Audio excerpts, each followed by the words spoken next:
Hoping sa Sunday is maka-attend ulit tayo ng CLP. Tomorrow, wala.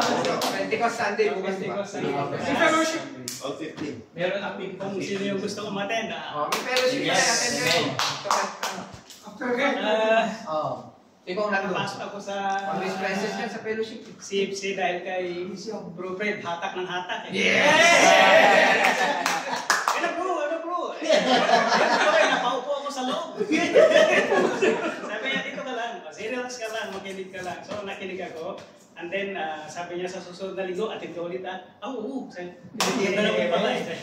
So, sa awa ng Diyos, natapos ko naman yung namin. 2019.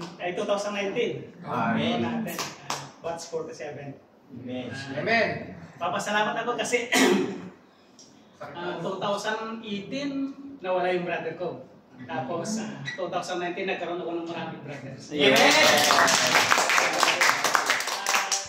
Yun lang. Magandang gabi. Thank you.